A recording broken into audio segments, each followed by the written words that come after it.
little girl who goes to the public school in Dillon are the same as the dreams of boy who learns on the streets of L.A. We will remember that there's something happening in America. That we are not as divided as our politics suggest.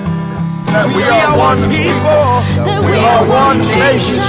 And together we will begin the next great chapter in the American story with 3 words that will ring from coast to coast, from sea to shining sea. Yes, we can. Yes, we can. Yes, we can. Yes, we can. Yes, we can. Yes, we can. Yes, we can. Yes, we can. Yes, we can.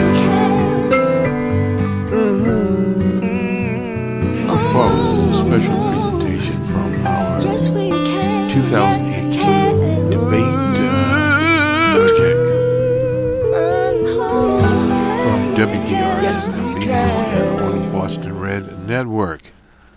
The Massachusetts Senate debate between Elizabeth Warren, Senator, and Geoff Diehl, a state legislator of dubious credentials, basically speaking.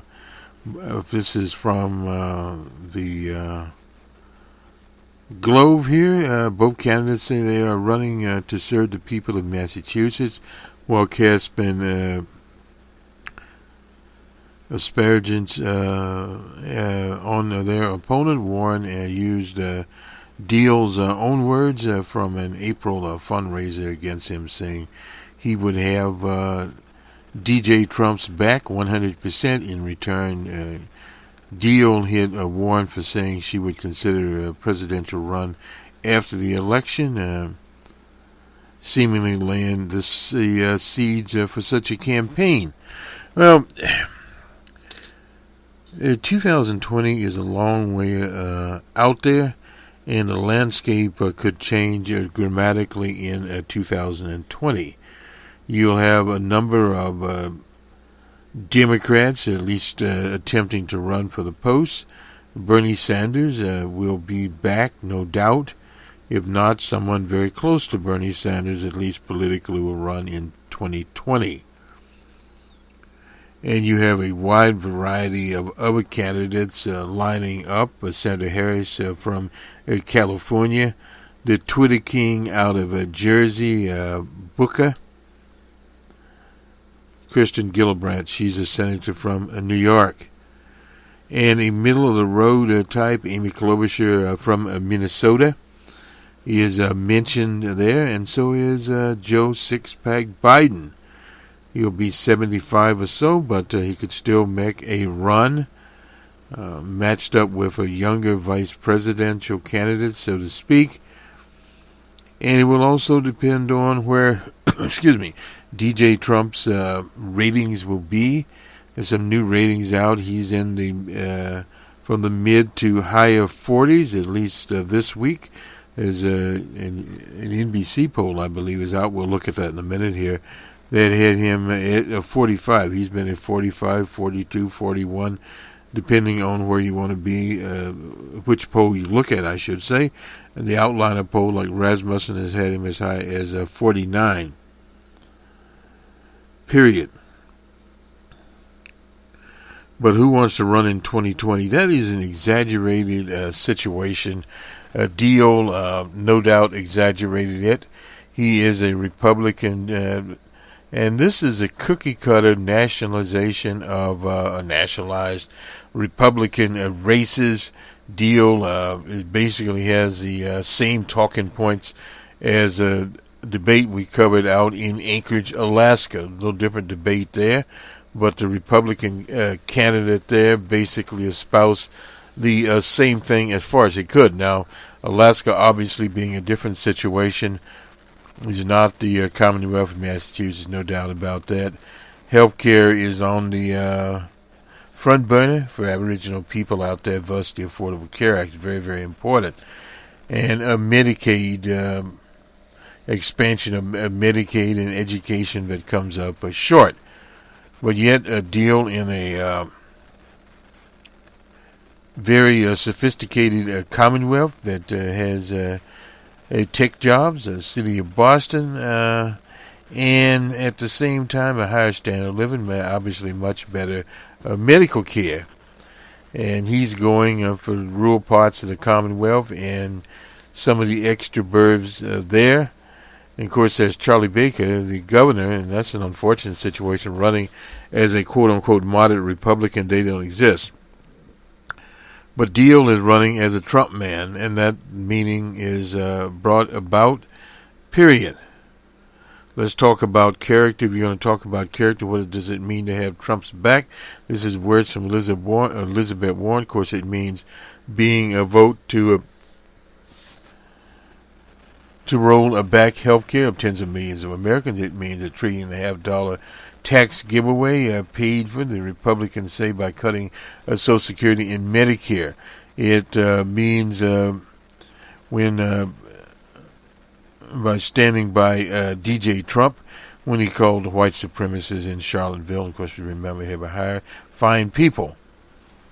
Diehl said the tax cut was benefiting the Commonwealth, citing the state's decade-low unemployment rates.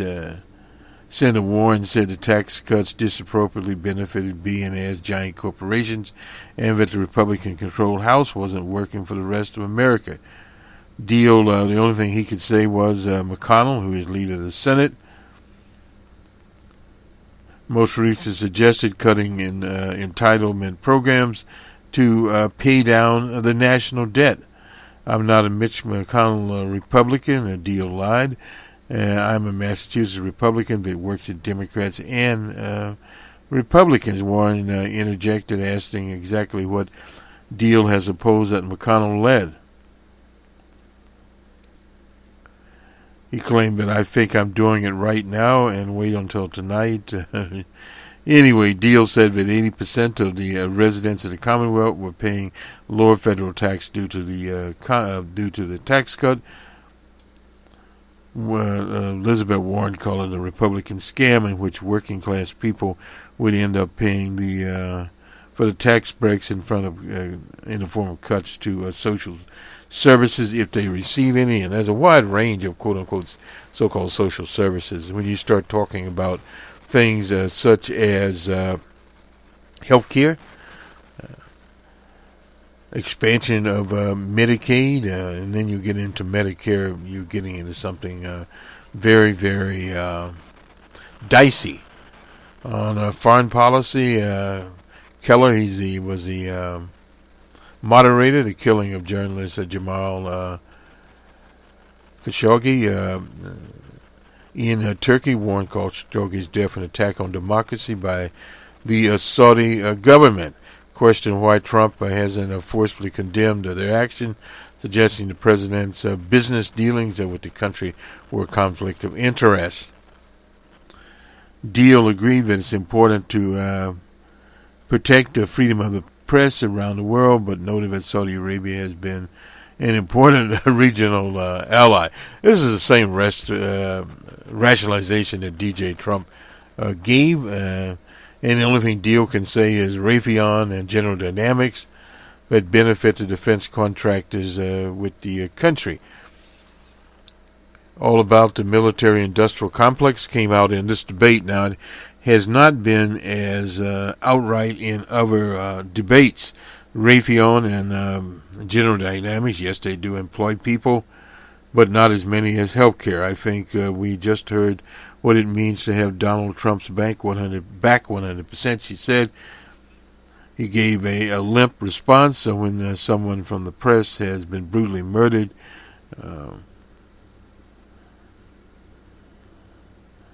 and they're to help him out. Diehl repeatedly criticized Warren for tax deductions she and her husband made in the past. The conversation then pivoted to tax returns. Senator Warren has put out 10 years ago. Diehl has not. And this is where he's got DJ Trump's back. He's not released his tax returns. He claimed that only people running for president release tax returns. He's a typical small business type. Replied that she'd worked hard to serve the Commonwealth and listed a number of accomplishments which she delivered to the Bay State, from student loan forgiveness to infrastructure projects around the state to expanded funding for the National Institute of Health, which the senator said disproportionately affect the country. It was a yes or no question here. The two candidates were asked to explain their positions on question 3. That's a referendum in 2010 prohibiting discrimination against transgender people in public accommodation use of lockers restrooms. Diehl first suggesting that he would vote in favor of repealing the law. The Republican candidate said he felt the state already had adequate. And this is an old line commentary, adequate anti-discrimination laws to cover everyone. No, they are not specifically set up to cover transgender people. Diehl doesn't know what he's talking about. He noted that the law includes criminal penalties for people who try to block others using facilities according to gender ID. Diehl did not mention that it explicitly does not protect anyone asserting a gender ID, period. So again, this type of debate that Diehl is running here is totally unacceptable. I will vote a yes on 3 to continue to protect people against discrimination. I'm really disgusted. Not only does Diehl have Trump's back 100%, he has Mike Pence, a much more conservative person's 100% saying, alluding to the vice president of former Indiana government's social conservative record. He's very, very conservative. The debate went on, added that there's no evidence that the law threatens public safety, as one study found, but Diehl maintains that he has concerns about it being exploited. Well, there's exploitation already out there. The law provides a loophole that someone who is a sexual predator could go into a space, a locker room, and claim that day that their identities a different way and disrobe in front of someone else. Somebody can do that right now. Can go into a restroom dressed as whatever they want to dress at, period. This is just ugly, she said. Donald Trump is ugly on the topic. The vice president is ugly on the topic, and Diehl is ugly on the topic. It is ugly. It is blaming other people for problems that are apparent from their stay. Our opinion on this debate, and obviously you will hear it, the audio, and it was an audio debate, and it was on TV WBZ carried it, and it was, I believe, also on C-SPAN in Boston, and of course the Boston Globe. We're looking at reports here. Let's quickly go to the Globe, and of course the Red Sox appear in the World Series on Tuesday. We don't want to forget that important note. They will be in the World Series playing the Dodgers of Los Angeles. And here, okay. The Patriots beat the Bears. We usually don't cover the NFL, but just the Patriots were here on the headline of the Globe. We just thought we'd bring that out. The Red Sox power ratings here, rankings where all 25 Red Sox place. This Jackie Bradley Jr., very, very important person here in the American League Championship. He was the MVP, Mr. Jackie Bradley Jr. Alex Cora, I remember when Alex Cora actually played.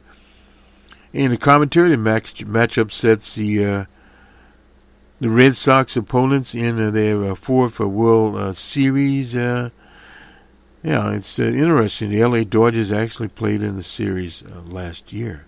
in the World Series. And, of course, they lost to the Houston Astros. And getting there, they played our Chicago Cubs. The Cubs fan, non-apologetic, as Harry Carey would say. And I was 7 innings stretch out there. We don't have that in Fenway Park. Once worked in Fenway Park. Period. Their fourth World Series of the past 15 season. The Dodgers will be there. If the Dodgers win, does Dave Roberts have to start buying his own beer in this town again? Oh, boy. Anyway, fee for the legendary stolen base in Red Sox history.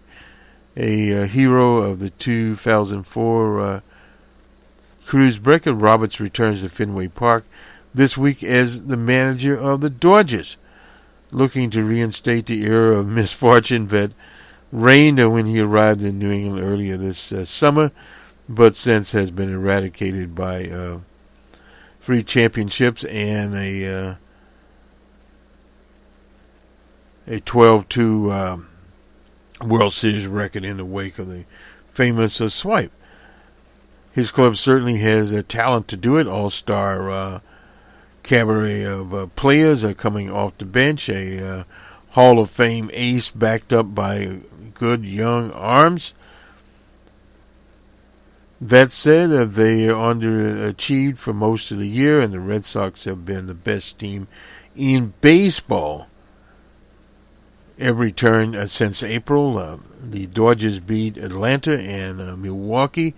It will now come to the other city that has hosted the Atlanta franchise to find a Boston team that has rolled through 2 elite squads in the American League playoffs. No doubt, Houston is a very good team. Coming from over a roster, that didn't rely entirely on MVPs and Cy Young candidates to dominate. Before delving into the nitty-gritty of the World Series, let's look at the roster there. And some questions here. Heap Hambry and Steve Wright. Hambry was added to the roster after Wright repaired knee acted up before the Yankees game. Brendan Walkman earned his way into the 8th inning of Boston's title clinching win. That was in 2013. The curse of the Bandito finally got off of the back of the Sox. Eduardo Rodriguez, before injuring his ankle in July, he looked like an indispensable part of the rotation. So now he is a reliever. He let game 2 against the Yankees get away. Remember that Blake Swihart won't go into all these leading a game. They won by 15 runs anyway. Jackie Bradley Jr., he's there. Eduardo Nunez. Mitch Moreland, an interesting person, incurred a leg injury on his own, limiting his availability until he returned to starting lineup in Game 5 against Houston. The veteran has still found a way to contribute, having gone 4 for 9, reaching base in 6 of 11 trips to the plate during the AL playoffs. Given the left-handedness of the Dodgers rotation, Moreland figures to spend more time on the bench this coming series. What happens here when you're in the National League Park? You don't have the designated hitter, and in the American League Park you do, unless they change it. Sandy Leon, Joe Kelly, Christian Vasquez, Brock Holt, Chris Sale, a very important one. He had a intestinal problem. There, after 2 series, he's now ranks 14th, and that's close to the top because of the innings he pitched out of the bullpen in New York. The power rating appears in the space during the regular season. Consistently, Sale has ranked somewhere in the top 3, a tribute to his performance and to the idea of Sale's. The Sox need him to compete in the top-heavy AL tournament. Andrew Bertini. Game 4 was the vision of what the Sox hoped. Benintendi, I get his name pronounced right here. Unfortunately, that's not the player he had been most of the season, hitting .213 with a .310 on base percentage. Excuse me. Steve Pearce. He's a free agent at the end of the year, and that is great timing. A 35-year-old journeyman there. Craig Kimbrell, he is the reliever, the ace saver for the Sox. Of course, he allowed 6 hits,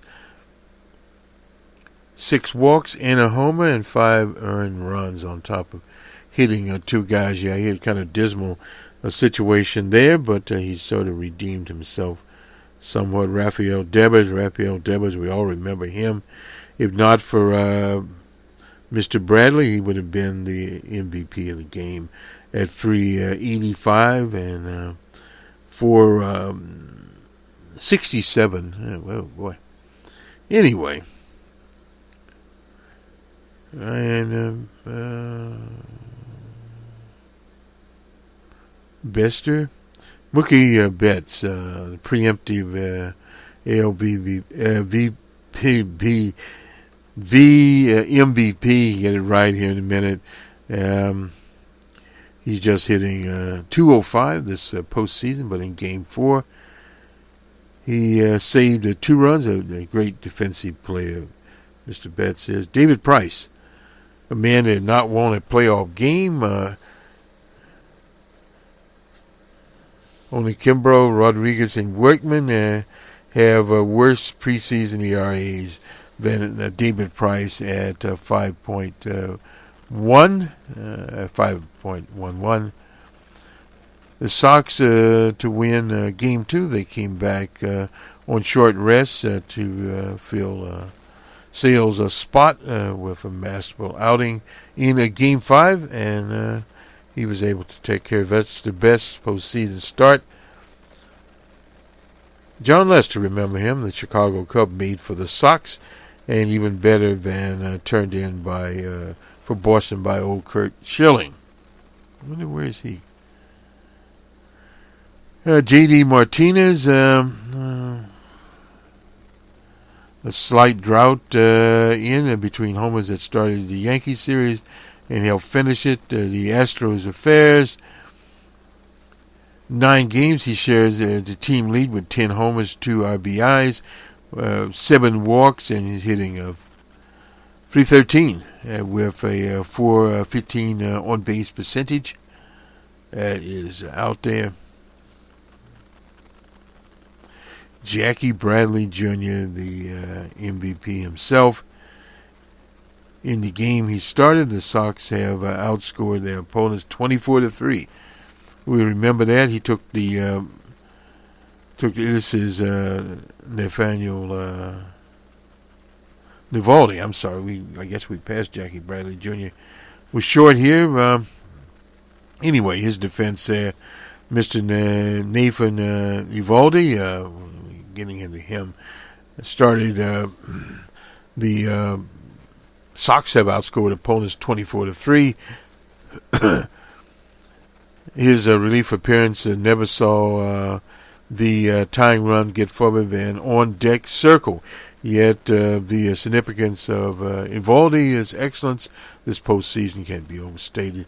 He took the mound in Game 3 at Yankee Stadium with the series tied, and with the Sox offense really struggling to find itself. He next took the mound in Houston again there. Then in Game 5, when with only 1 day's rest, he came out of the bullpen to retire 4 or 5 men he faced.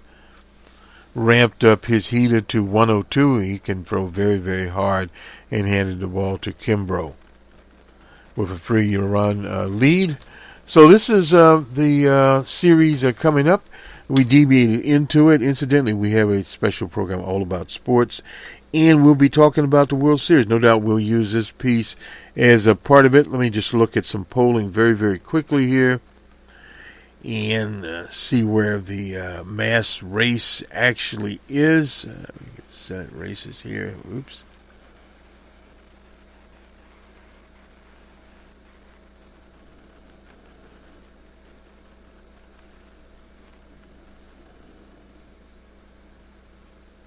Out of Florida, this is a CNN poll here. Nelson's up by 5 according to CNN. Scott is at 45. Nelson's at 50. Hockley's up by 1 in Iowa. Andrew Gillum down in Florida. CNN poll up by 12. Waltz by 6 in Minnesota. And what else? That's about all we have. And we can get down here to some of the Senate races here. We're trying to get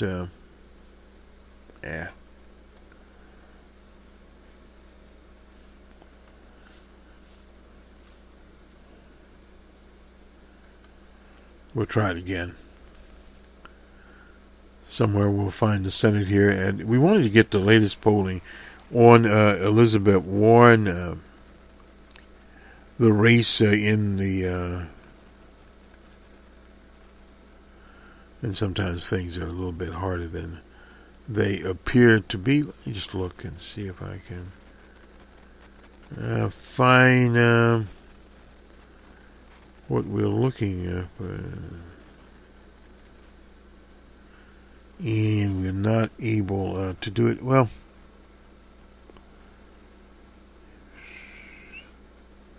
in the Senate, the Commonwealth here, sometimes you just haven't had a lot of I will get it now if we're lucky.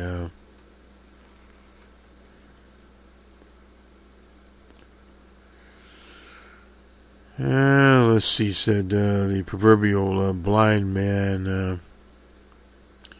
Here we go. It's called a safe race here in the Commonwealth. Elizabeth Warren, of course. And there's some polling here. The latest poll, a UMass Lowell poll, that was on the 1st of October to 7th of October. Elizabeth Warren by 25 points. Haven't had a lot of polling here, but WBUR mass poll up by 23 points. So we can say Elizabeth Warren is leading by 20 plus points in all the polls we have here. So this will end our Massachusetts Senate debate between Elizabeth Warren, the Senator Elizabeth Warren, and Diehl. I guess the slogan she could get out, Diehl is a heel. Oh well. We have to have a little adventure here. On to the actual debate itself. It's about an hour and a little back and forth, but we thought we owed it to you to present this debate. We have one more debate in the can. Is Beto O'Rourke's debate is still there. So we have been covering a number of debates from literally from California to Alaska to Indiana. That's Senator Donnelly down in Indiana. He's leading by about 4 or 5 points. We hope to get in the North Dakota race. That's highly handicapped there. We haven't found it yet, but we will perhaps find it. And a number of these debates next week, they will have their final debate, and we'll selectively cover some of those as we move into November. We're at the 21st. A long ways to go, actually, here. And we are roughly about 2 weeks and a change out. Let me see when November the 7th is. November the 6th, sorry about that, is on a Tuesday. So we have some time to go. And basically speaking, some of the races are shaping up. They will be, no doubt, very, very close. We're looking at Minnesota as one, the governor's race there. is tightening up, and they have a lot of undecided people. More than 10% of the people, I think it's 12, is undecided. That is very unusual for this time of the year. So we're seeing a number of those races tightening up. And one observation, generally not in the Commonwealth, but what you don't want to do is in an election is peak too early, because then you expose yourself to all kinds of attacks if the party's committees decide you're attackable. There's not going to be much money spent in the Commonwealth. Elizabeth Warren 20 to 25 points ahead. Even with the margin of error, you can't catch up 25 points. We were looking at a race in northern Minnesota where the candidate there has had basically a 10-point lead. Now it's 15-point. The Democratic Congressional Committee pulled out of there. You see some pullouts also in California. In some of this, Brett down in Virginia there, he's a man that knocked off the leader of the House at the time. I don't remember his name even now. But he's within a 2 to 4 point race there, very, very close race. So you will have some very, very close races, and with voter suppression out there, like the 52,000 votes that were scrubbed, removed from the rolls in Georgia, as Abrams down there and Kemp. So some of those races will be very, very interesting, and we'll start looking at those, particularly voter suppression. Our model, the Ouija board model, does look at voter suppression, and we'll be bringing that out very, very quickly here. Good day, and we'll see you on the Monday Morning Quarterback here on a Monday morning. We'll have college football this time around. We won't spend a lot of time on the NBA, but we do have college football. We have the NBA's return. We even have professional football or soccer. There's some scores there. So we have lots to do in a sports section. Not sure what we'll be doing with the Sunday talk shows. We were checking Face the Nation, but we don't really need that. We've got a lot of other information out there. We got Charlie Cook. I don't know if we brought Charlie out yet or not. We'll go to also Nate Silver's shop, and in general look at some polling. Will be quarterbacking polling.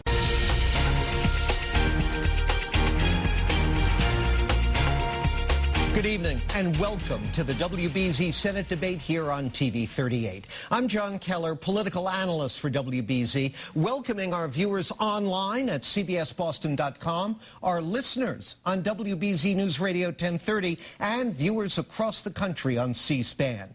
Let's welcome the candidates in tonight's debate. In alphabetical order, they are the Republican challenger, Geoff Diehl, state representative from Whitman since 2010.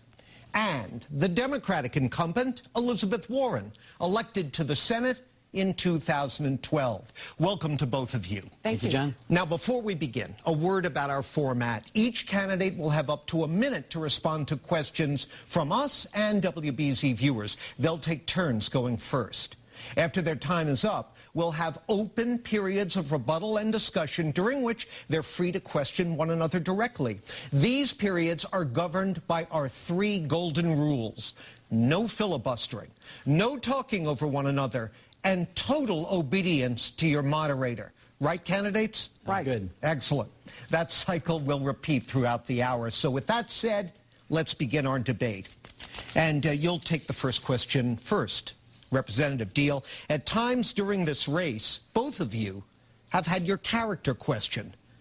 Mr. Diehl, you were criticized during your primary as an opportunist because you were a registered Democrat until 2009. Ms. Warren, the other day on Fox News, Mr. Diehl said, quote, "Honesty with Elizabeth Warren seems to be a foreign word," end quote. So let's get this out right now. Is your opponent's character an issue in this race? 1 minute, sir. Well, first of all, I think the fact is, having been a former Democrat is an asset in this race. So anybody who was attacking me, and that not an issue. With Senator Warren, I think one of the big things that's been out there, she released a video earlier this week to try to clarify an ancestry thing. I don't care, Senator Warren, about what your Native American heritage is or isn't. I think it's about integrity, and one of the issues I think that I found with that was that you had listed yourself in a national directory as Native American. Whether you felt you did or did not benefit from that, it seems that maybe that was inappropriate to list yourself and taking a minority higher position away from somebody else. And so, to me, being consistent there. And the other thing, too, with consistency and integrity is making sure that when you're asking other people to pay more in taxes, we come to find out that you have taken substantial deductions on your own taxes, and in this case, accidentally, incorrectly filing $50,000 worth of deductions for clothing. So, you want other people to pay more money, you want to pay less on taxes. I'm actually with you on that, but I think integrity is a big part of this. Okay, thank you. Same question, Ms. Warren. Well, I want to start by saying how grateful I am to be here. It was 6 years ago that I stood right here and asked the people of Massachusetts to take a chance on someone who'd never run for public office before. And I promised every day I would fight to level the playing field for working families. My opponent, Mr. Diehl, has said that if he's elected, he will have Donald Trump's back 100% of the time. Not me. I'll be here for the people of Massachusetts. Now, the whole notion of confidence in government has really gone to a low point. And so for me, what I've done is I've just tried to put it all out there. I've put out 10 years of taxes. I've put out my hiring records, all the papers that anybody could find. I've put out my family story. Shoot, I even took a DNA test. It's there. I am an open book. And I've also tried to make clear throughout this, I am not a citizen of any tribal nation. Only tribes determine tribal citizenship. It's not done by DNA. The Boston Globe has done an extensive analysis and come up with the fact that nothing in my background ever made any difference in my hiring. All right. Mr. Diehl knows this, and the reason he raises it is because he's just trying to do Donald Trump's bidding here. Rebuttal. I know you're going to hear a lot about Donald Trump in this debate because Senator Warren clearly wants to run against him in the 2020 elections. She's made a substantial effort, first of all, spending quite a bit time out of state, going to places like Ohio, stumping for the governor's candidate there, going to California numerous times. I know you've gone to New York on talk shows to sell the books that you've written. You've been to Georgia, I think, just last week. You were in Pennsylvania and Oklahoma 2 weekends ago when I was up in Lawrence at the looking at the national gas line explosions and working with the National Guard to get hot plates out. You certainly want to make this a national race for yourself against Donald Trump. This is about Massachusetts. This is about working for the people here. And when I vote down in Washington, D.C., I am not going to be voting 100% of the time, as you erroneously claim, with the president. I was against him on tax reform elements like the state and local tax deductions, and certainly against him planning to index the gas tax to go up for a federal funding. Response, go ahead. I just kind of wondered if he would back off that quote, because I actually have it here.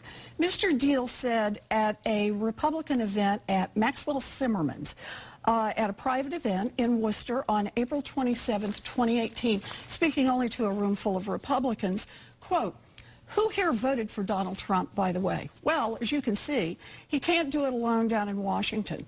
We need someone that's going to have his back.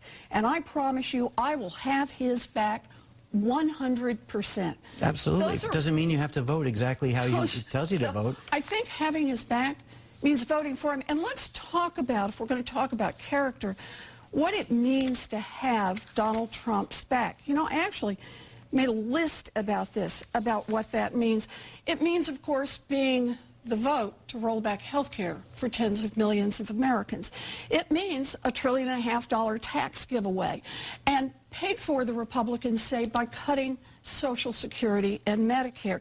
It means standing by Donald Trump when he calls white supremacists in Charlottesville fine people. And when Donald Trump blamed both sides in Charlottesville, gosh, that's exactly the same line that Geoff Diehl picked up. Okay, let him respond, please. So the tax reform, Social Security, two things you think the Republicans want to take away. Actually, what's happening right now is remarkable. We are seeing a tax reform bill that's giving Massachusetts unbelievable unemployment. We're at 3.5% 3.5% right now.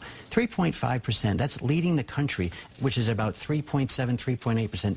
Not since I was born have we had unemployment at this level. Now, you vowed to undo this, repeal the tax reform bill. You called it crumbs.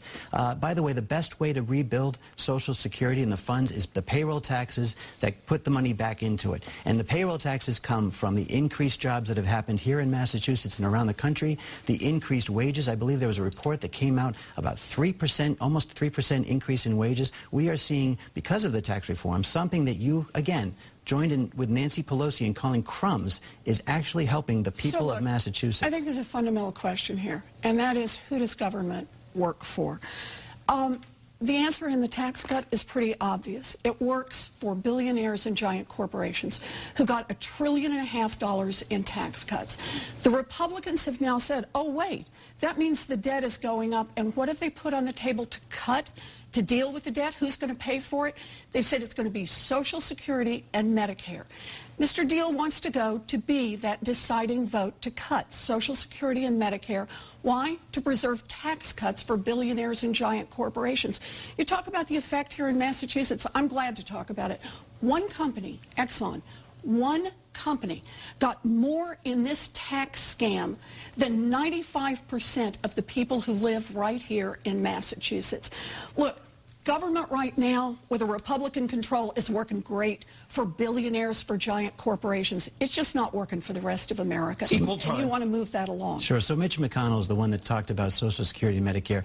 I am not a Mitch McConnell Republican. I am a Massachusetts Republican that has worked with Democrats and Republicans to... I'm sorry. So when was it exactly that you called out Mitch McConnell on this and said you were opposed to $1.5 trillion in tax cuts for billionaires? I think I'm doing it right now. I think I'm doing it right now, Senator. You waited until tonight to do it? He just made the announcement. And you said, no, Mitch McConnell is the one who has done this. And Mitch McConnell, the Republicans have said over and over, the Republicans have said they want to pay for it now by cutting Social Security. And I've forgotten when in the past did you call them out for that and say, absolutely not? We can't cut Social Security. Let him respond. I don't want to cut Social Security. In fact, we're going to make sure we restore it, like I said, by making sure that the economy continues at the pace it's at. We have right now GDP at 4.1%. Going towards 5%. We have a stock market that's now making sure that our retirements, our 401ks are shored up because the economy is doing so well. We're seeing, may I please finish? You've already interrupted me once. You know, you talk about the fact that you know, Massachusetts people aren't benefiting from the tax cut. 80% of Massachusetts residents are getting a tax cut, lower taxes federally, because of that tax reform. And that's why we're seeing now businesses reinvesting in them. My wife and I, we own a small business. We started it 16 years ago. We put our life savings into it. We didn't take a paycheck until we had paid back our personal loan to our family. And we are now finally, like many other businesses, getting a chance to get ahead because the tax reform has taken the largest corporate tax rate in the world off of our backs and is allowing us to do a better job. And more companies are doing that, investing in people. Response. So, you know, this is the basic Republican scam, and that is cut taxes for those at the top and then make everyone else pay for it. That's what the Republicans want to do right now.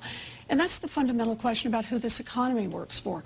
This economy is working better and better and better for a thinner and thinner and thinner slice at the top.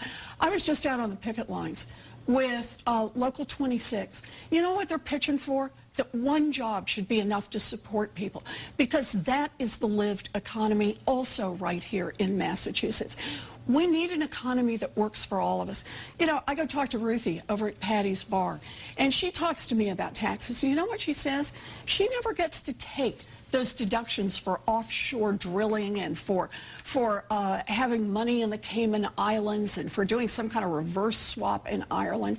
She's a small business person, and she said the problem is right now, under the Republican tax bill, she pays full freight, while the Exxons of the world, the giant corporations of the world, they pay only a tiny fraction. Your turn. You know, on the previous administration, we saw tax policy that basically drove capital out of our country, trillions of dollars offshored, and now we're finally seeing companies bring that money back into the United States, back into the economy. That's what's giving us a better chance to have a future for everybody, people being able to work less jobs, more pay in their households. And, you know, I think, again, with... yes? Well, then let's talk about who that tax cut really worked for. Because all those tax cuts to those giant corporations, do you know what's actually happened to median wages? They haven't gone up. In fact, adjusted for inflation, wages in many of our industries are actually down slightly.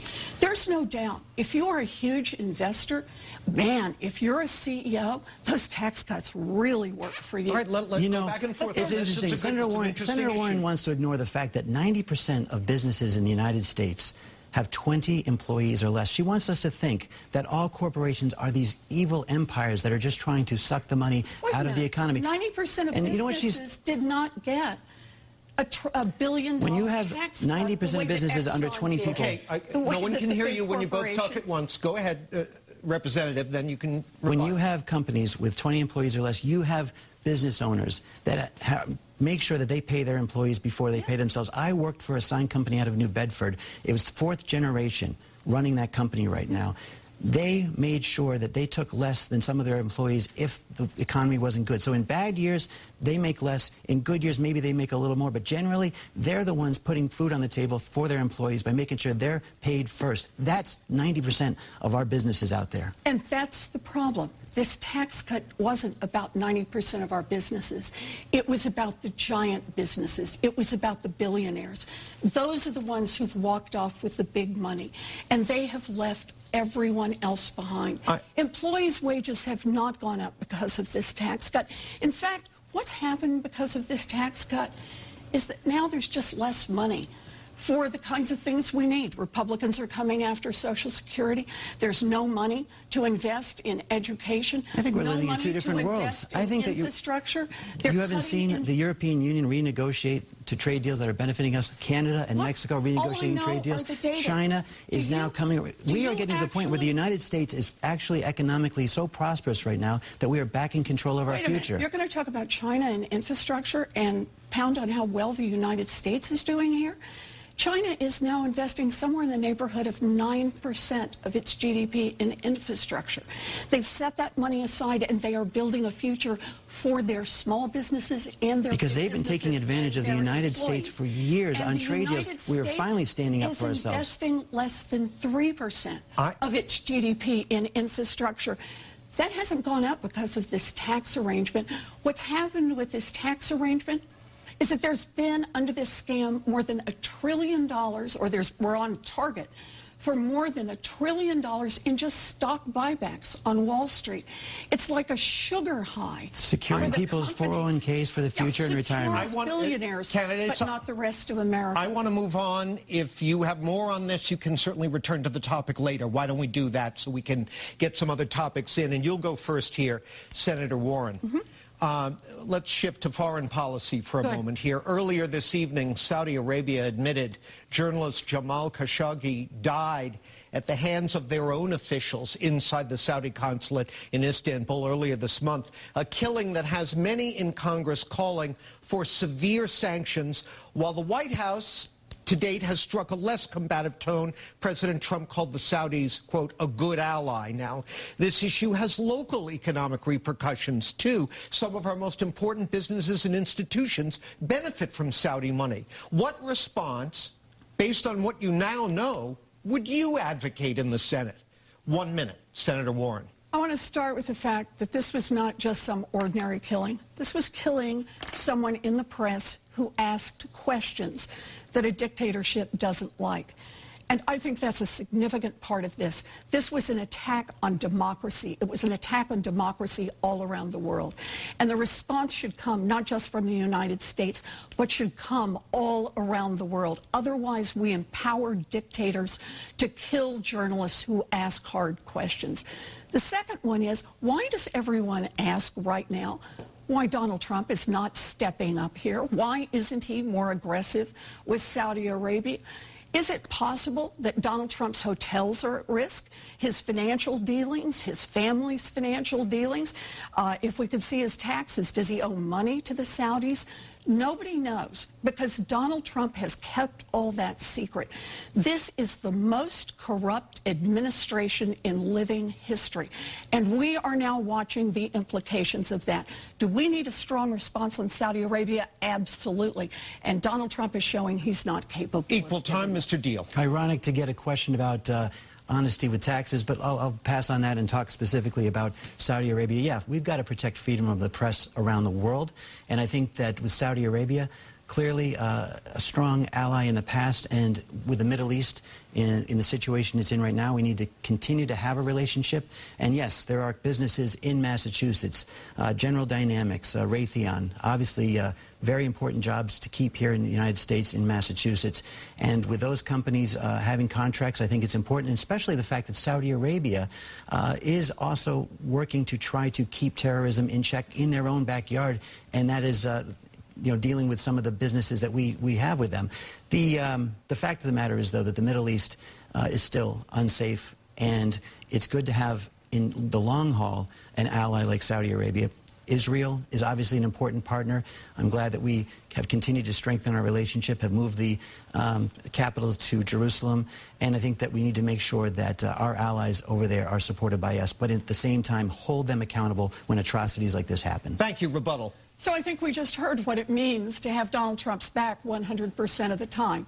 He gives a limp response when someone from the press has been brutally murdered, and Geoff Diehl's there to help him out. But, I just want to respond for a second to the cheap shot on taxes. I want to be clear. I think that one way we build trust in government is transparency. And among the things I've done is I've put 10 years of my tax returns out there. They're on the internet. Anybody can look through them. And yeah, I made a mistake. Didn't make any difference in how much money I owed, but there is a mistake in my taxes, and there may be 2 or 3 more over 10 years. But Geoff Diehl has put exactly the same number of tax returns out in public as Donald Trump has. 0. You want to talk about transparency, you want to talk about honesty. Where's 10 years of your tax? Response. Well, I'm not running for president, which is usually what when people call for taxes. I've actually filed every required document for the Senate run, and for 8 years I've made my finances available to everybody. I'm not a millionaire like you, Senator Warren. I am just a guy from Whitman. My wife and I probably owe more on our house, more on our business than we have in equity in it. Anybody can see that online as well. Well, then why not just make it clear in your taxes? Why not put them out there? What you got to hide? Nothing to hide. Well, then why are they not online? Because that's not... else? There are a lot of people in the Senate who put their taxes online. In fact, I have the biggest anti-corruption bill proposed right now that we've had since Watergate. And a big part of it is to end lobbying as we know it and to demand more transparency from our elected officials. Everybody has to put their taxes online. Everybody has to divest themselves of businesses, so you never have to doubt. Is Donald Trump working for himself, or is he working for the American people? Don't have to doubt that about any public official. No public official would be permitted to have individual stocks that they trade in while they're out making decisions that affect the value of those stocks. Corruption is a serious problem. It is a serious problem. It is a problem on Beacon Hill as well. In fact, I filed legislation which was adopted just this last year to stop payouts for sexual harassment on Beacon Hill. We want to make sure that, first of all, lawmakers are held accountable if they conduct themselves in the wrong way, not the taxpayers. Secondly, it'd be good to deter that as well. You talk about lobbyists, by the way. I think when you were at the CFPB setting it up, you actually went against President Obama's rule on banning lobbyists, and you hired a banking lobbyist to work at the CFPB. I don't know who you're talking about, but... Put that out there, then. Fine. But let me be clear. You're introducing legislation in the state legislature.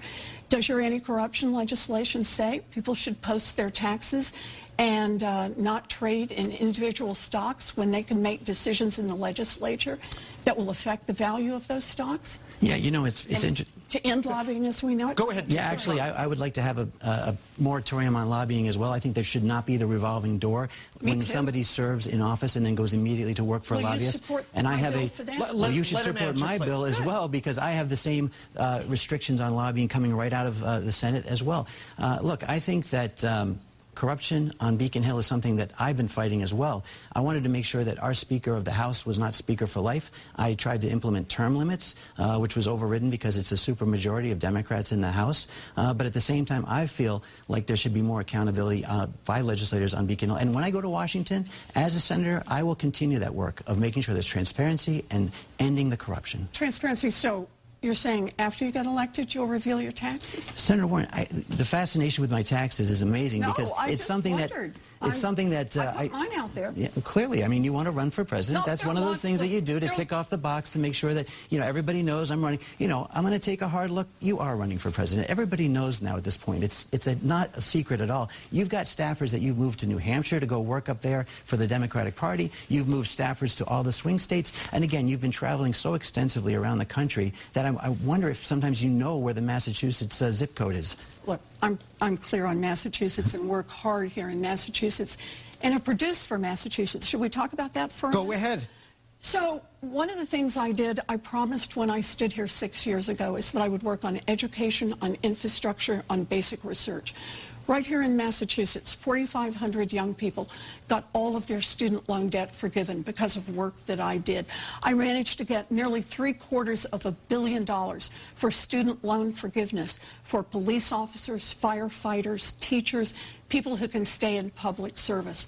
On infrastructure, I've helped bring in money for everything from dredging Boston Harbor to the 7 bridges in Lowell, to the Green Line, to the seawalls in Situate, to more than $100 million for our firefighters in grants all across this Commonwealth.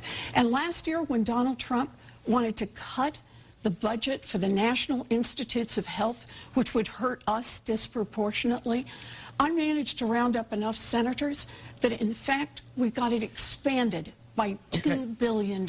Equal time. So it's pretty amazing that you're touting the National Institute of Health when you were the sole vote from Massachusetts in the congressional delegation against a bill called the 21st Century Cures Act. Now, this bill, for people who don't know, was something that passed under President Obama, and it had Vice President Joe Biden's cancer moonshot funding in it. This bill has given Massachusetts millions of dollars last year to fight the opioid crisis. This bill provides jobs in Massachusetts because we lead with research hospitals. This bill's goal was to end terminal illnesses like cancer, like Alzheimer's. You were the sole vote against the 21st Century Cures Act. So look, I wanted to vote for that bill. I worked on that bill for over 2 years. And at the last minute, a bunch of giveaways to drug companies were stuffed in. My view is the people of Massachusetts didn't send me to Washington to work for big drug companies. They sent me to work for the people of Massachusetts. And the people of Massachusetts need health care solutions like ending cancer. Like you want to be the last vote to repeal not at all. Healthcare. Not at all. Let him go ahead, finish out. We're going to take a break, but go ahead, take a few seconds here. Right. And this bill, despite the fact that pharmaceutical companies are actually being given funds to try to end cancer, you voted against. Okay, now, yes, pharmaceutical companies need to be held accountable for their pricing, but at the same time, when our country was experiencing polio, did we say, you know what, some pharmaceutical companies are going to make too much money. Let's end this disease. Let's cure this now. That's the decision that this bill was trying to do. No. End a disease. Cancer moonshot funding, I think, was a vital part of this. Briefly, back and forth one more time. I want to be key on this. This is, once again, what it means to have Donald Trump's back and the backs of the big drug This is companies. about Massachusetts, not about the president. Finish my point now. I didn't interrupt you. Because my point on this one is Donald Trump, the guy you said I'll have his back 100% of the time, put out his first budget and said we will cut the National Institutes of Health budget by $1.5 billion. I rounded up the senators to draw a line in the sand and say, no, that will not happen. And we got it increased, the budget increased by $2 billion. That's a real difference. You didn't speak out on this. I'm the one that made it happen. And a final word to you before we break. Go ahead. You know, on Beacon Hill, I've been proud to support legislation that increases health care funding for Massachusetts. In fact, I think what we need to do, I know we're about to take a break, so this is a probably bigger topic, but I think what we need to do for health care in general is go back to a state solution that worked for Massachusetts. We had 100% of our children covered, 98% of adults under the Massachusetts health care plan. We need to go back to a system that works for Massachusetts. I'm not trying to run for president of the United States like you are and try to institute a fully government-run healthcare system that's completely unaffordable. I'm trying to work to make sure people in Massachusetts are taken care of and their health. All right. Thank you. We're going to pause here. This is a good debate, and we'll continue with it after a short break and turn to a fresh topic as the WBZ Senate debate continues in a moment. Stay with us.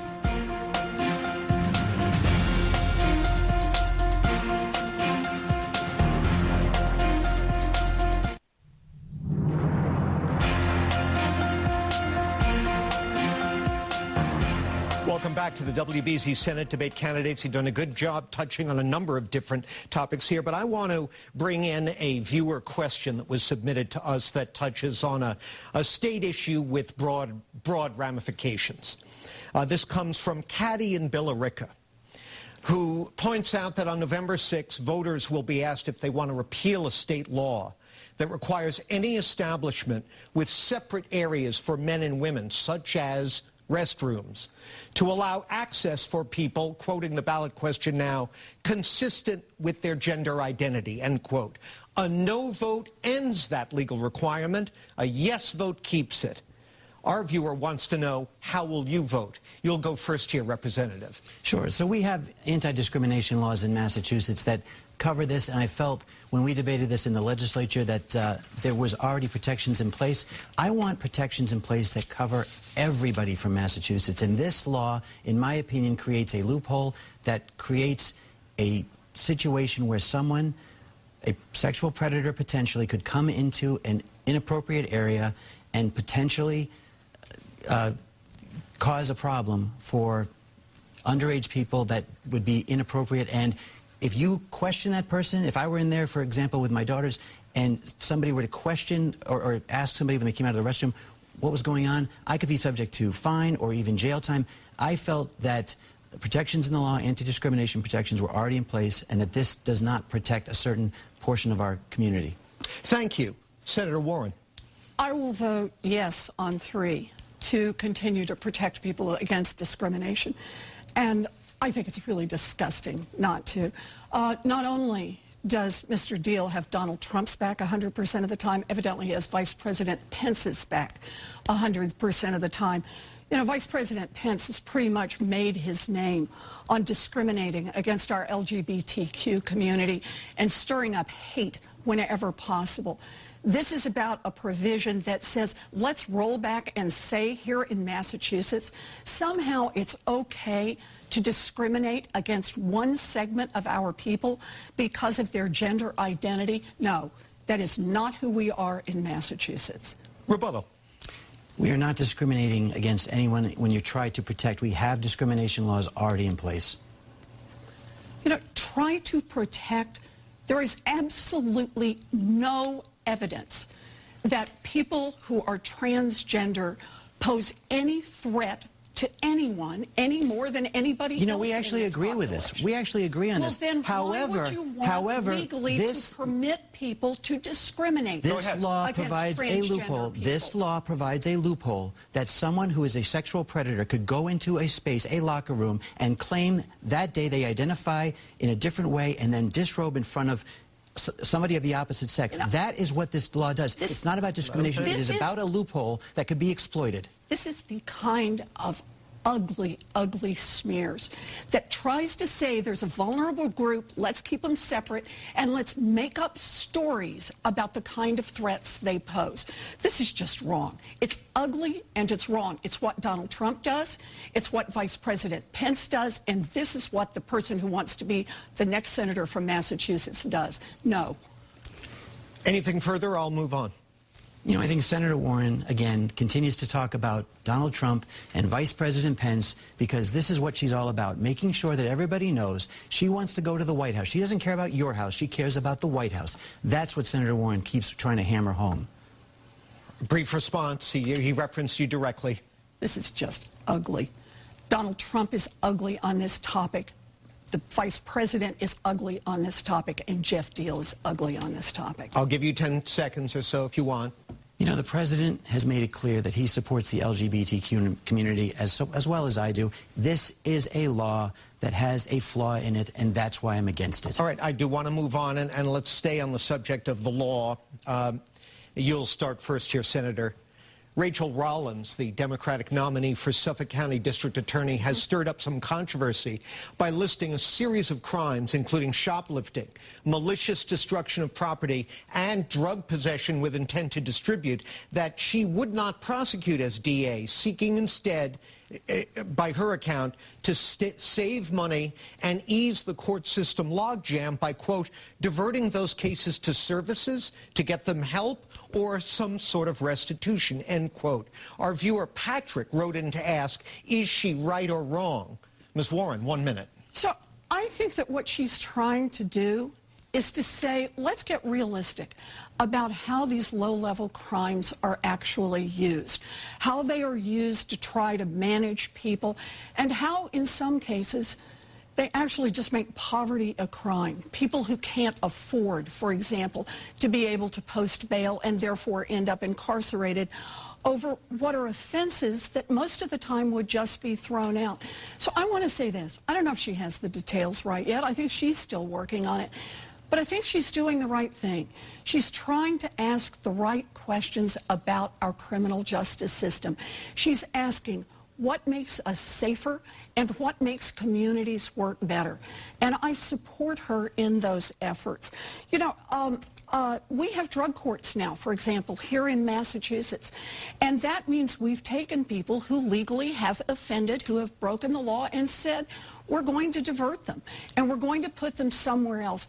Better for that person and better for the community. Thank you. Representative Diehl, 1 minute. You know, in Massachusetts, we've actually passed some legislation, criminal justice reform this last session that I was in support of. That does try to decriminalize certain drug offenses. We do have the drug courts. We have veteran courts for people who may have committed but shouldn't go from an amateur criminal to a professional criminal. And I understand what Rachel Rollins is talking about to an extent. However, the fact that she includes things like evading the police officers as something that she thinks should be decriminalized is wrong.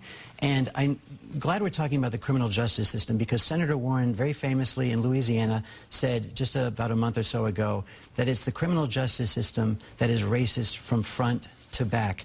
I'm wearing a pin tonight from the Boston Patrolmen's Association, the union that has endorsed me, has never endorsed a Republican for the U.S. Senate in their history because they understand that I have the support of them, and Elizabeth Warren has made it clear that she has a disrespect for law enforcement that goes to the point where she actually wants to get rid of ICE, Immigrations and Customs Enforcement, the people that work in partnership with Boston police and police unions across the state who have also endorsed me.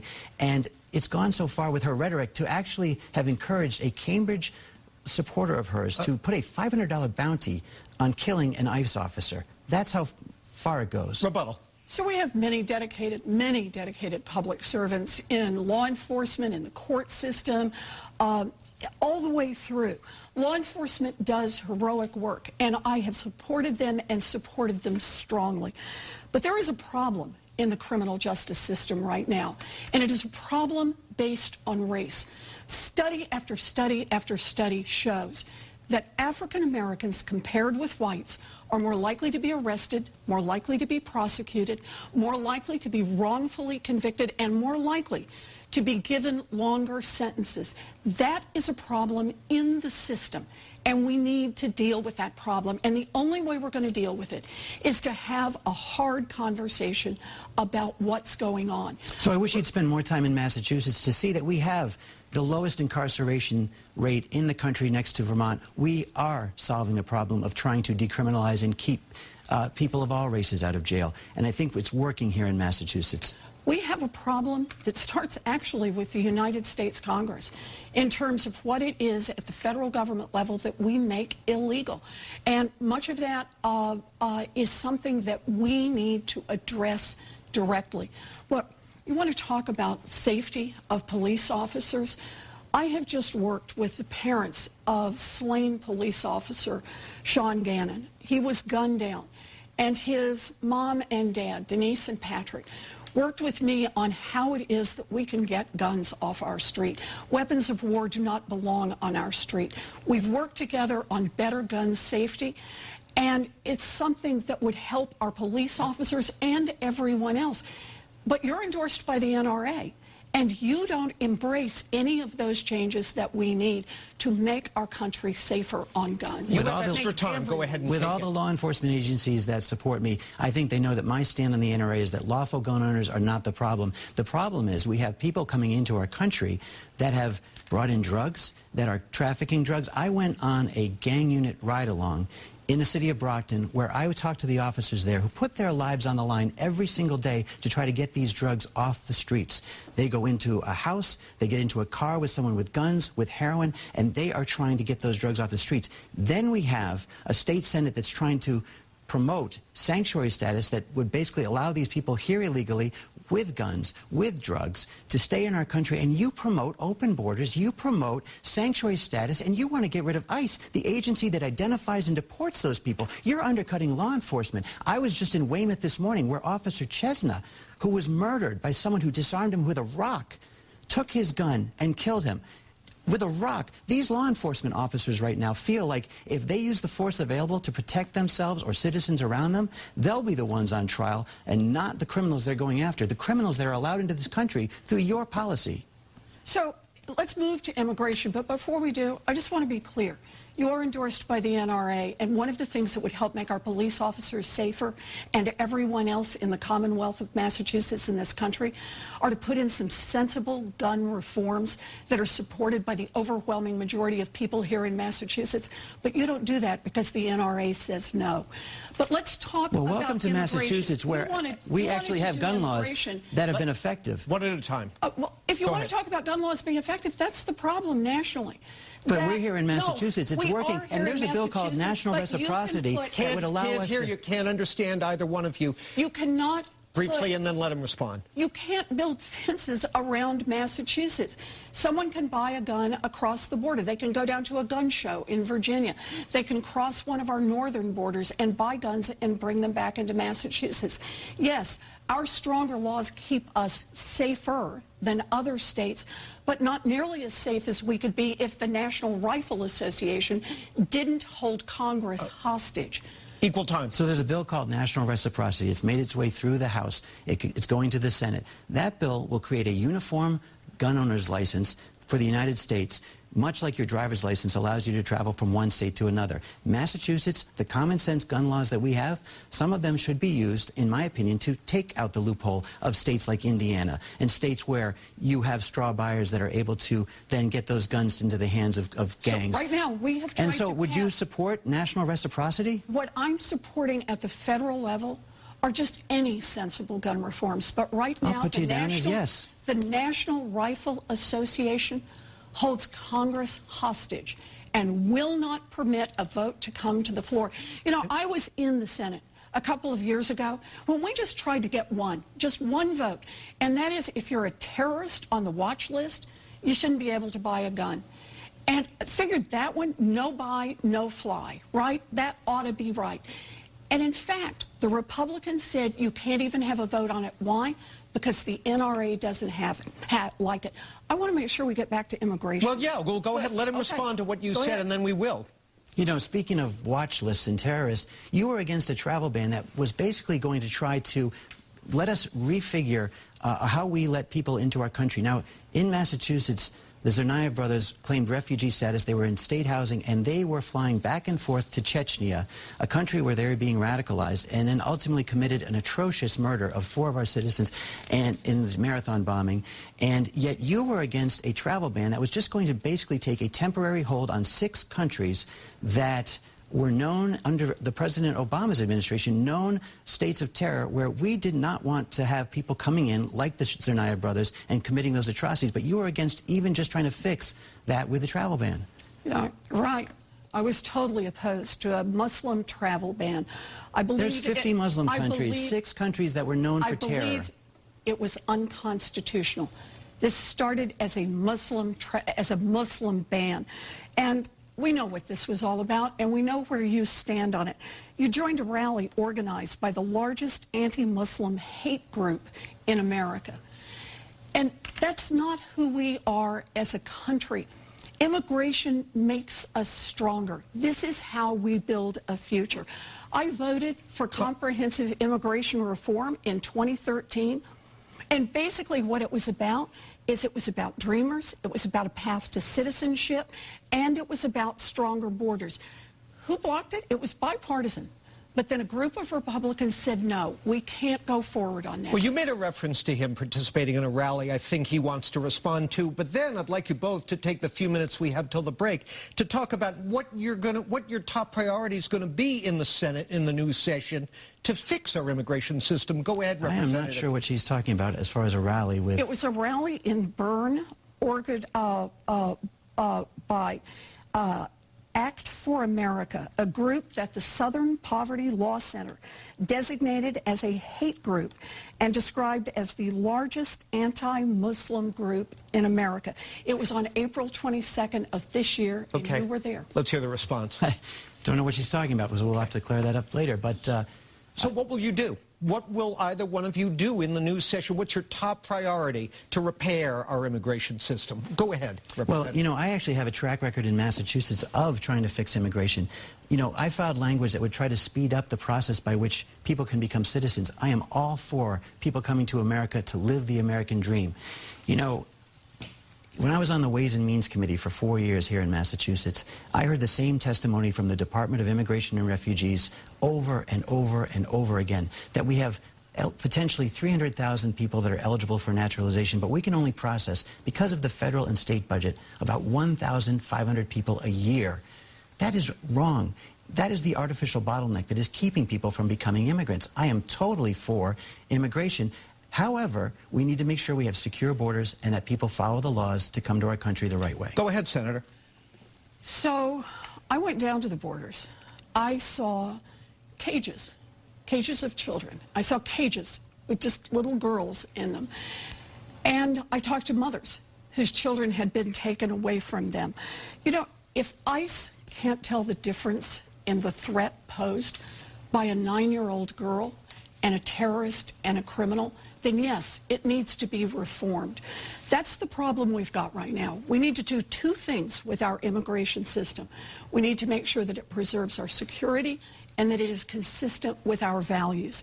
Immigration has made our nation stronger. We have an immigration plan. I voted for it in 2013. It was bipartisan. It strengthened border security. But what it did not do is spend resources taking children away from their mothers. It did not spend resources right here in Massachusetts taking people away who show up to testify against criminals. Okay, candidates, I'd like to get our final break out of the way, and then we'll just pick up this topic. I'm assuming you both have more to say on it, and that's exactly what we're going to do when the WBZ Senate debate continues in a moment. Please stay with us.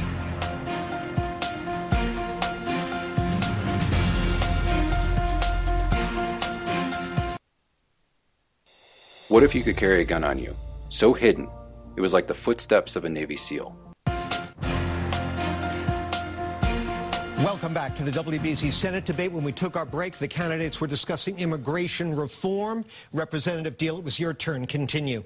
Well, I think the senator was mistaking Border Patrol for Immigrations and Customs Enforcement. Border Patrol is doing the job at the border to try to make sure that people coming across are processed, whether as refugees or processed to be returned to their country, and not ICE. I don't know if you've met with anybody from ICE ever. I actually have the endorsement of the New England ICE Union because they understand. I've been listening to them, and they are understaffed. They are undersourced right now in trying to do their job. They're literally at siege in Portland right now with their offices.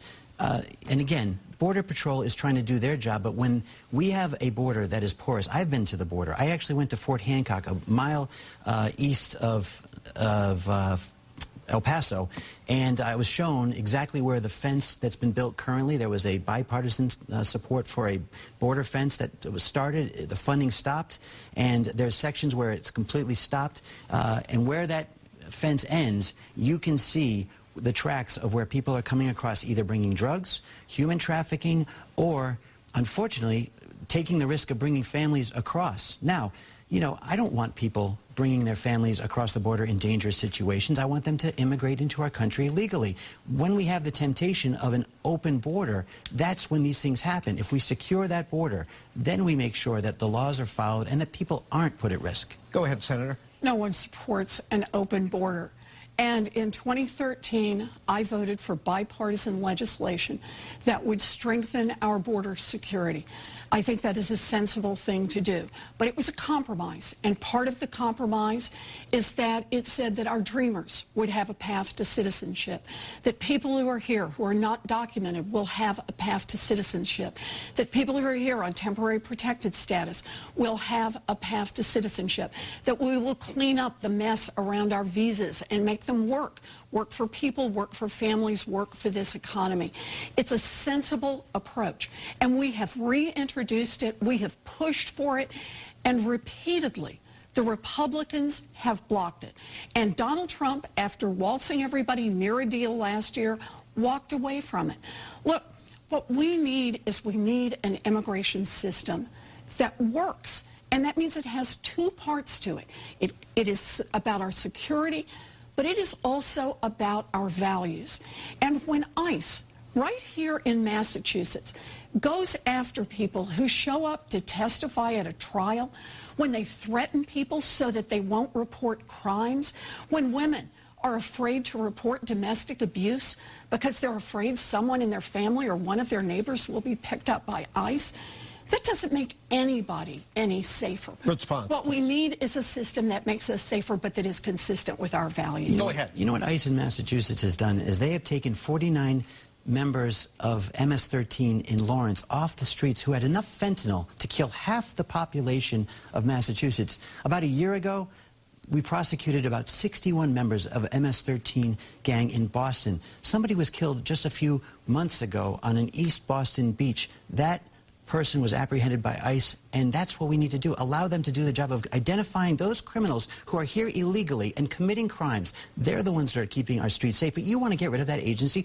wholesale. Briefly, and then I want to move on. Go ahead. I want to see this agency reformed, because an agency that can't tell the difference in the risk between a 7-year-old girl, between a woman going in for brain cancer surgery, and a terrorist or a criminal is an agency that is not working, it is not making us safer, and it sure doesn't reflect our values. I'd like to move on and squeeze in one last question before our debate concludes, and you'll go first here, Senator. It's been 13 years since the last time Congress voted on a money-saving military base realignment and closure round, and pressure has been building for another round of it. The late Senator John McCain was calling for one before he passed away. Do you support or oppose a review of what we're doing with our defense dollars, even if it meant Massachusetts jobs might be at risk? 1 minute, please. So, yes, I am now on the Senate Armed Services Committee, and one of the things that I have asked for on the Armed Services Committee repeatedly is that we actually do an assessment of the budget. You know, that it's an amazing thing that throughout the rest of the budget, we actually do the accounting to see if all the numbers add up, if everything is accurate, and yet with the military budget, we don't do this. So half of our discretionary budget is basically right now unaudited, and only the other half of the budget is audited. I have pressed hard for this. I have worked on legislation on this, and so far the Department of Defense has resisted and still not met their legal obligations for an audit of the Defense Department budget. Thank you. Representative Diehl, 1 minute. I think any agency, state agency, is certainly due for audits and making sure that we're spending our money correctly. When I led the ballot question in 2014 to stop the gas tax from going up automatically every year without a vote, people said we needed the transportation money or else the bridges and roads would crumble. Our bridges and roads are being fixed right now. The fact was we weren't spending the money in the right places. And so we proved that the money was being wasted. We do need to make sure we look at those agencies like the Department of Defense. However, we also have in Massachusetts, Fort Devens, partially open now, partially commercialized. Weymouth Naval Air Station is gone. It is now being developed privately. We have Otis, we have Westover, we have Westfield air bases. We need to make sure we retain our military bases that we have. And also, I believe there was potentially going to be an Army installation in Boston we weren't able to secure with Senator Warren on the committee. Now, this is unfortunately something where I think with her trying to basically go against the president at every turn, she's never going to have a seat at the table in Washington that I can provide. And in fact, when you talk about military and you talk about veterans, this is also the same senator that took 113 days to respond to a veteran from Lowell who had been contacting her office. Response. So one of the things we do very well here in Massachusetts is that we have a lot of research. And I have been a strong proponent on the Armed Services Committee for making sure that those research dollars go to our facilities here. For example, I was able to get a whole new building for Lincoln Labs. It's going to be really important for the region, for the work that's done in Framingham, for the work that's done at Hanscom to make sure that the base is up to standards where it can handle more aircraft and the like. This is important. But what is also important to me sitting on armed services is the people. All three of my brothers were veterans, and I take very seriously my responsibility to veterans. I answer questions. My office got back to the group that you're talking about that did an open letter, and I got back to them ultimately personally. But here's the deal. When we're talking about our veterans, this is another problem we've got in who government works for. It works great for the giant contractors. It's not working for our service members. So one of the things I was able to get through is that our National Guard, which once their promotions are approved, we're taking long, long periods in Washington, months before the approval actually came through. So they had to do the work, even though they weren't getting the pay and they weren't getting the promotion in their jacket. Okay. I heard that from our people here on the ground, and I got the law changed on that. And so our National Guard here in Massachusetts and all across the country is going to have more money, more promotions, faster. About a minute left, and you get it. Sure. My grandfathers were both Army veterans. My uncle, Vietnam Army veteran. I certainly respect the military, and I certainly want to make sure that the soldiers that have served our country, put their lives on the line, have the resources they need after they've put everything out there for us. Chelsea Soldier Home in Massachusetts has Civil War era construction. We need to update and help our healthcare system for our veterans. There's not as many women practitioners serving in the VAs with more women serving in the military. I want to make sure we take care of them as well. And so having me down there with a seat at the table in Washington that Senator Warren won't have, basically being the main obstructionist in the Senate against the White House, is going to be a big difference in what I can deliver. Well, that just leaves us wanting to see the next two debates. Candidates, that's all our time. Thank you both very much for being here. And that concludes this evening's debate. A quick reminder before we leave. Election Day is Tuesday, November 6th. Please get out and cast your vote. Then watch it count on our election night coverage here on WBZ TV and TV 38.